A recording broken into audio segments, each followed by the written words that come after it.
E aí, pessoal, tudo bem com vocês? Hoje eu vou falar de conceitos importantes de dividendos, sustentabilidade de dividendos, crescimento de dividendos, inflação. Vou começar aqui no cenário de mundo real até chegar na renda variável, renda fixa. Muitos de vocês já vão ter esse conceito. Alguns iniciantes em bolsa já têm esse conceito, porque é um conceito aí matemático, né? E outros, por sua vez, que já investem há um certo tempo, talvez não tenham esse conceito tão claro. Eu sempre tive porque eu já sou de exatas, né? Então vai depender muito aí do seu tempo de bolsa ou até mesmo da sua aptidão aí, né? Então eu vou tentar hoje fazer esse vídeo para todo mundo entender. Deixa seu like, porque é o tipo de vídeo que não é vídeo para view, né? Vídeo realmente que é de conteúdo pago. Eu tô fazendo aqui, deixando os views de lado para ensinar aí alguns que ficam um pouco confusos aí com algumas dessas métricas, tá? Então, assim, a coisa mais importante aqui, inflação. Talvez nos Estados Unidos, se você morasse nos Estados Unidos, você pudesse fazer algumas contas aí sem considerar tanta inflação. Você poderia se dar o luxo, pelo menos no médio prazo. Não vou considerar a inflação aqui na Europa, né? Agora no Brasil, nem no médio prazo você pode fazer qualquer tipo de conta sem considerar a inflação. Imagine no longo prazo. Imagine você fazer uma conta aí de 20 anos sem contar a inflação. Não dá. É impossível, tá? Então primeira coisa, tem que ter ali a inflação, né? Quando nós vamos aqui pensar na inflação, minha meta aqui não é acertar a inflação, tá? Eu só tô pondo um cenário mais ou menos aí que pode acontecer e para a gente poder ter uns contas mais ou menos realistas. Então, inflação 2022, 8%, 2023, 7%, 5%, e assim vai, 5% aí, perenidade de 5%. E aí, quando o Brasil tá mais ou menos aí, não tá nem tão bom nem tão ruim, ele consegue aí ficar com 5%. Mas é mais, vamos fazer com 5%, beleza? Tá aqui o acumulado, né, o efeito bola de neve reverso aqui, né, da inflação, que ela vai aí destruindo a gente, né, destruindo o nosso poder aquisitivo. Então vamos pegar o cenário de duas empresas fictícias para fazer essas contas, tá? Então na empresa fictícia a gente investe 100 mil reais e ganha um salário de 10 mil anual, que equivale a um yield de 10%, e na empresa B, 100 mil anual, salário de 6 mil reais e 6% aí de yield anual.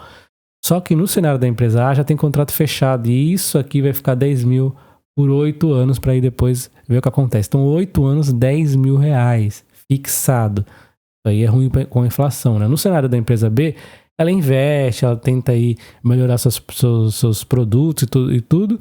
Ela tem uma previsão de aumento, 6,5, 7, 8 e assim vai até chegar a 14 mil. E qual a primeira comparação que muitos fazem aqui de forma errada? Como a inflação hoje está em 8%, no ano que vem deve ficar em 7%, essa empresa aqui ela perde porque ela tem 6% de yield, está abaixo da inflação. A empresa A está em 10%, ela ganha, ela está acima da inflação. Isso é totalmente errado, mas muito errado mesmo.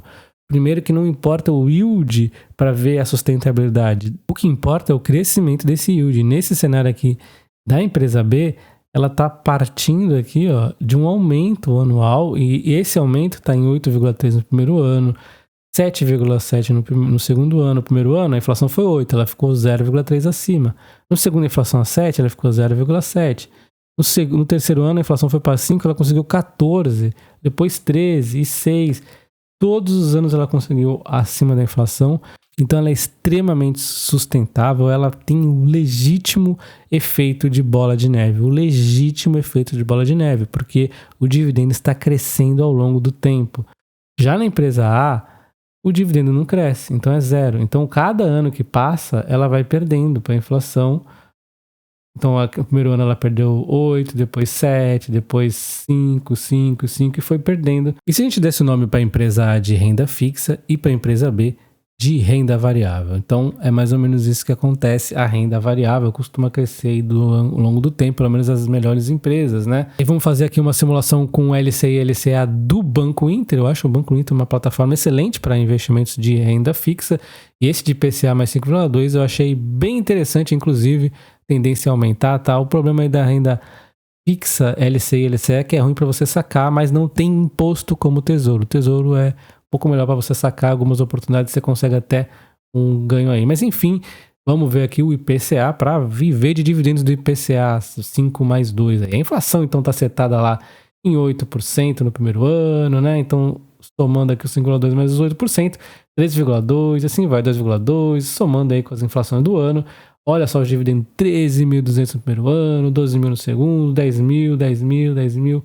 Maravilha, né? Então, quanto maior a inflação, melhor. Não, tá tudo errado esse tipo de pensamento, porque a inflação só tá repondo aí o dinheiro, né? Só tá repondo. Ele é IPCA mais 5,2, então você tem que contar que vai viver com 5,2, só isso. Então, o dividendo aqui anual, na verdade, é 5.200, contando que você vai reinvestir a parte que foi o resultado da inflação. Nesse caso, seria 8 mil no primeiro ano, 7, que é, coincidentemente não, é por causa da inflação. Foi 8 mil no primeiro, 7, 5, 5, 5. Você vai reinvestindo. É meio difícil você conseguir isso na renda fixa, né? Mas é um exemplo que é a única forma que seria sustentável, tá? Como não é possível, então não é possível. A não ser que você pegue aqueles que não paguem juros semestral. Bom, então assim, este seria a forma de você pensar corretamente. O dividendo aqui sem a inflação, tá? E assim, se você não reinvestir e quiser viver desses 13.500, 13.200 aqui no primeiro ano, olha o que vai acontecer. Logo no segundo ano já vai para 4.884, seu dividendo líquido real, 4.391 vai diminuindo, porque o seu dinheiro vai perdendo poder, né? Esse 100 mil aqui ao longo do tempo, olha o que acontece. Já no ano 2 vira 92, depois 84, ele vai perdendo valor ao longo do tempo. Ele fica 8 anos perdendo valor, ele chega quase à metade do valor em 8 anos. Então é isso que você tem que se ligar. Não adianta por 100 mil e falar, oba, vou viver de dividendos, olha só quanto tá dando nesse ano. Tá errado, tá super errado, não dá. Só dá se você reinvestir o dividendo da parte da inflação. Ah, não é possível fazer isso com a renda fixa. Então não é possível. O esquema, eu tô falando aqui, é a matemática é essa. O Tesouro IPCA, eu tô pegando aqui um Tesouro IPCA 5,5, tá um pouco mais do que o LCI lá, da Inter. E olha só que beleza, 13.500, olha quanto vira aí líquido sem reinvestimento, 2.698. Depois ele vai caindo igual ao outro, né? Por que essa diferença? Porque tá menor ainda, por causa do bendito do imposto da taxa. A taxa vai para 0,20, é pouquinho até, mas o imposto você paga aí sobre a inflação. Então quanto maior a inflação, pior, né? Você na verdade não é corrigido 100% da inflação, você é corrigido 85% da inflação, e tem 15% de imposto. Olha só, em 8 anos você tá ganhando aí R$1.000. Você tá pensando que tá ganhando 13.500 aqui no primeiro ano e lá em 8 anos você tá ganhando R$1.000. Então assim, essas são as contas, tá? Que tem que ser feitas quando pensa em investir na renda fixa. É seguro? É mais seguro. Mas será que vale a pena? Bom, e agora falando das ações, aí entra o jogo de quebra-cabeça lindo que é a Bolsa de Valores, né? Um jogo de quebra-cabeça que você acaba gostando no longo do prazo, aí você vai acabar gostando desse jogo de quebra-cabeça, que é o quê? É tentar antecipar a empresa que vai crescer mais, que vai pagar mais dividendo, que vai conseguir crescer esse dividendo, não eventualmente a que tem o dividendo maior. Mas como o Barsi diz, sabe as palavras, né? Eu não compro o dividendo de hoje, eu compro o dividendo de amanhã. Ele fala isso em relação a IRB. É um case que eu não gosto tanto, mas assim, tem várias empresas que a gente pode seguir essa fala aí do Barsi. Ele tem assim, ele e o Warren Buffett, eles são ensinamentos assim que eles pregam. Eles podem até às vezes complicar, mas pra gente, eles estão sempre falando o básico, o simples, porque as ideias mais simples funcionam no longo prazo. Então, cara, aqui é o SP, eu vou começar primeiro com duas aqui dos Estados Unidos, tá o SPHD, que é um ETF que eu tava até comprando aí nos últimos tempos, e você consegue ver um crescimento aqui no dividendo, o dividendo acho que tá em torno de 4%, é um dividendo até interessante, mas eu resolvi trocar por uma perenidade no crescimento maior ainda. A gente vê aqui, ó, esse aqui é o SCHD, não tem exceção aqui, né? A gente vê crescimento contínuo, né? Contínuo, isso aqui vai crescer de novo. Então, ano após ano, crescimentos aqui espetaculares no SCHD, que são aí empresas boas pagadoras de dividendos com crescimento de dividendos do SP500 e também com fundamentos bons fundamentos aí. Então, enfim, aqui o objetivo não é falar das ações dos Estados Unidos, foi só para exemplificar que este tipo de cenário fácil de se ver é um pouco mais difícil aqui no Brasil, mas a gente também tem o bônus de ter dividendo yield muito maior. Esse SCHD, por exemplo, tem 3% de yield. Eu perdi um pouco no yield na troca dos ETFs, porque eu queria essa previsibilidade aqui melhor ainda, né? E também um crescimento na cotação que a gente também tem que levar em conta. Mas no Brasil, a gente não tem esse crescimento tão claro, mas olha os dividendos que pagam. A gente pega a Transmissão Paulista, eu não gosto de falar dela porque ela é fantástica, né? E a gente ignora um pouquinho, a gente tem que tirar no recorrente, sempre tem que fazer algum exercíciozinho, um pouquinho mais difícil, mas é legal. A gente tira aqui, por exemplo, 2018, a gente sabe que teve aí o não recorrente, né? Então a gente vê aqui o dividendo dela, tava crescendo, e aí deu esse salto, ela dá uns saltos assim, né? Talvez aqui dê uma lateralizada, quem sabe até cair, não tem problema, porque a gente já viu, a gente já previu pra frente pra ela o que tem pra ela, é coisa boa. Então a gente vê aqui, mais pra frente, ela continuando crescendo, aquela bola de neve vai ser aí fantástica. Então se eu comprar sozinho, ela já faz a bola de neve. Se eu continuar comprando ela, investindo, vai ser uma bola de neve ainda maior, né? Então nós temos também a Taesa, que aí já tem um pouco mais de dificuldade de ver esse crescimento muito claro, mas tem, né? É que ela tem alguns momentos que ela paga muito e depois dá uma diminuída e assim fica um pouco difícil da gente enxergar, mas tem. Pega aqui essa recente, já vai ter aqui e deve manter níveis altos, talvez não crescendo, mas ainda níveis altos aqui, que já está bem mais alto do que era aqui. Então tem. É difícil ver, mas tem. E também é uma empresa extremamente previsível em seus dividendos. Esse é o exercício que a gente tem que ficar fazendo, né? E o legal é que a gente pode melhorar essas contas quando a gente compra na baixa. Então a gente segue lá aquele negócio de ação. Ano passado a Taesa estava muito barata, a transmissão paulista. Não que elas estejam cara agora, principalmente a transmissão paulista, né? Mas a gente tenta pegar na baixa, é melhor ainda. Ou talvez ver a ação que vai pagar dividendos do amanhã, né? Como o Barsi diz. O exemplo legal é a Energias do Brasil, que tem já aumentado dividendos, a Alupar, tem várias ações interessantes só para falar da energia, mas a gente não fica só na energia, a gente tem bancos. Eu, por muitos anos, eu fui muito mais investidor de banco do que de elétricas. Isso aqui eu tenho mudado mais recente, né?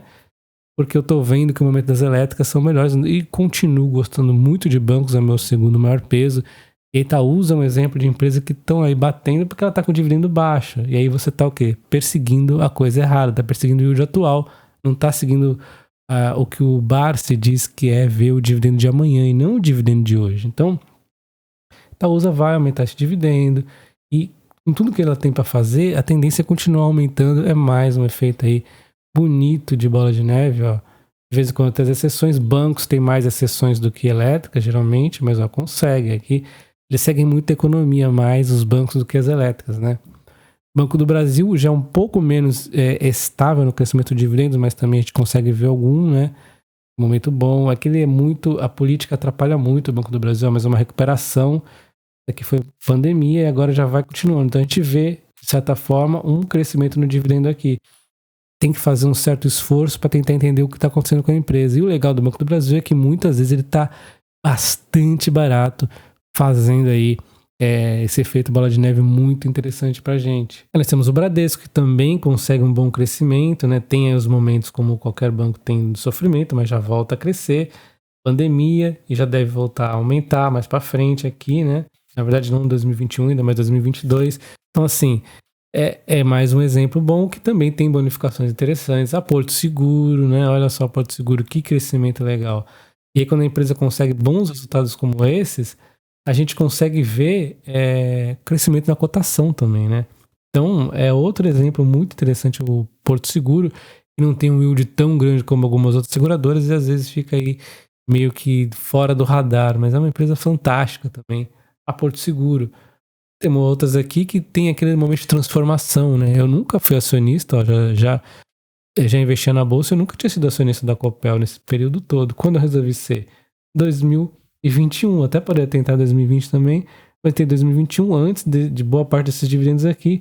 A gente estava vendo aí o momento, a transformação da empresa, né? Eu esperei, vi que ela está realmente se transformando, tá tomando o rumo certo, eu gostei da saída da Telecom, então a gente tem que ficar vendo isso e pegar uma nova fase da empresa. Eu sei que ela não vai conseguir se manter nesse dividendo gigante, mas eu acredito que ela vai conseguir manter bons dividendos aí no longo prazo, porque é uma empresa que tem uma transformação correta sendo feita aí por trás. E temos a BB Seguridade, que meio ao trancos e barrancos consegue um certo crescimento, né? Mas é que realmente dá uns saltos muito altos, depois dá uma recuada, mas ó, mantém o patamar praticamente, né? Lógico que isso aqui foi um ano atípico, 2021, 2020 também, mesmo assim teve um bom dividendo, deve voltar a dividendos maiores. Lembrando que pelo preço dela, isso aqui nem leva em conta o preço. Pela cotação, fica tudo mais fácil ainda investir numa empresa como essa. Aí temos a Caixa, não temos histórico de dividendo, mas a gente consegue ver esse crescimento à frente. E aí nós temos aquela que para mim é uma oportunidade praticamente ímpar, né? É difícil ver algo assim, uma empresa consegue transformar o dividendo crescente dessa forma, parece o meu ETF lá dos Estados Unidos, só que com um dividendo maior, né? Aqui é a Sanepar, que cresce cotação, crescia até pouco tempo, cresce dividendos dessa forma, no pior momento da história, repito, pior momento da história, com pandemia, com pressão aí, que a pandemia pressiona a Gepar pressiona, né, o reajuste da Sanepar, tem a crise hídrica, tudo de errado com a empresa, e ela conseguiu pagar um dividendo que na verdade foi a nível aí quase de 2016 ou acima de 2015, no pior momento da história da empresa, e agora já vai superar esse 2020 e provavelmente deve voltar a aumentar. Uma empresa fantástica, uma oportunidade praticamente ímpar nessa Sanepar. Não estou recomendando compra não, mas é um exemplo aí, ó, esse aqui é os yields dela histórico. É um exemplo de uma empresa que me faz não querer ir para renda fixa. Porque eu vou para renda fixa? Tem empresas como São Paulista, Sanepar, esses bancos, que banco no Brasil ainda é lucrativo. E a gente ainda pode sim implementar um pouquinho com outras empresas de crescimento, eu faço isso. Mas se eu resolvesse hoje já fazer só o básico, ainda assim teríamos aí várias oportunidades. E aí de você eu espero empatia para ajudar aqueles que não saibam ainda fazer esse tipo de conta. Então esse é o tipo de vídeo que eu gostaria que chegasse todo mundo, embora eu ache aí que não é um vídeo apelativo. Vamos fazer um esforço extra, vamos aí compartilhar, dar like. Eu já cheguei a pensar em fazer esse vídeo aqui exclusivo para membros do canal, né, para dar aí uma valorizada, mas eu acho que esse tipo de vídeo é importante para todo mundo. Vamos fazer uma tentativa de chegar aí a várias pessoas, beleza? Um abraço, até o próximo, valeu!